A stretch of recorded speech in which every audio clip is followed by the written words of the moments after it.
Шановні українці, українки, передусім про масований удар, яким росіяни цей день почали. 29 ракет різних типів було, і 25 вдалося збити. Це важливий результат нашої протиповітряної оборони. І ще раз підкреслюємо, що ППО – це щоденна потреба. Дякую всім нашим партнерам, які це розуміють. Навіть день старту чергових форматів у Женеві, тристоронніх, двосторонніх з Америкою, Росія зустрічає ударом. Це дуже чітко демонструє, чого Росія хоче і на що вони налаштовані. Було ще майже 400 дронів, загроза ударів не зникає, холодна погода сама по собі приваблює Росію, і вони і далі будуть намагатись поставити зиму на службу війні. Тому треба бути і надалі дуже уважними усім нашим воїнам, які захищають небо. Дякую, хлопці, за влучність. Також треба бути максимально активними усім українським дипломатам, які повинні забезпечувати результат у постачанні ракет для ППО. Також міністру оборони. Щойно була нарада у нас з міністром Федоровим. Ми визначили пріоритети і треба, щоб постачання працювало. Буде цими тижнями також значна кількість форматів з нашими партнерами, різні перемовини, різні зустрічі. Ми будемо говорити і про те, що Європа потребує свого виробництва ракет для ППО. Усіх типів ракет, які реально потрібні.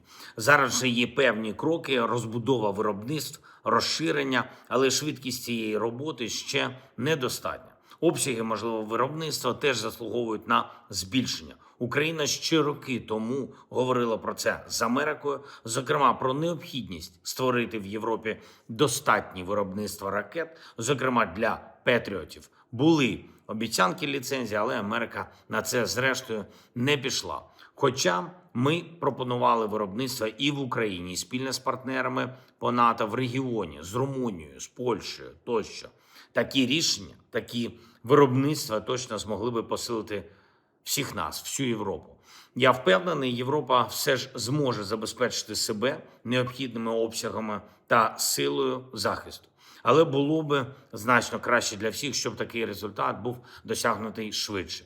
Весь день сьогодні в Одесі тривають роботи після нічних ударів. Були значні знеструмлення в Одесі і також в населених пунктах Одеського регіону. Люди залишились також без тепла і води. На жаль, на цей час відновлення ще не відбулось, роботи триватимуть. Я доручив надати Одесі всю необхідну підтримку, прискорити відновлення. Буде ще сьогодні доповідь делегації після першого раунду перемовин в Женеві. Хлопці точно мають поставити питання щодо цих ударів, питання передусім американській стороні, яка і нам, і Росії пропонувала утриматись від ударів. Україна готова. Нам війна не потрібна. І ми діємо завжди дзеркально. Ми захищаємо свою державу, свою незалежність. Так само ми готові швидко рухатись до достойної угоди про завершення війни. Питання лише до росіян, чого вони хочуть. І також, що будуть наслідки для Росії за те, що шахеди, ракети та фентезійні балачки на історичну тематику для них мають більше значення, ніж реальна дипломатія. Дипломатія і тривалий мир. Ще одне, у всіх цих російських ракетах та дронах, які були застосовані сьогодні, тисячі компонентів, які Росія сама не виробляє. 5 «Іскандерів-М» – це щонайменше 75 критичних компонентів неросійського виробництва. 3 ракети Х-101 – це майже 160 компонентів, які Росія не може сама замінити. Кожен шахет – це сотні таких компонентів, які завозяться в Росію з інших країн, і не тільки від китайських компаній, до речі. Ще Європа, Америка, Японія – це не тільки для нас в Україні, але й загалом. Для глобальної безпеки важливо, щоб партнери реально блокували ланцюжки постачання в Росію критичних компонентів для виробництва зброї. І також, щоб самі компанії краще слідкували, куди потрапляють їхні компоненти. Росія без таких зв'язків зі світом нічого не може. Вони не здатні бути сильними в повній ізоляції. Саме тому блокування і тиск справді можуть спонукати агресора до зміни політики. Але це залежить від рішучості світу.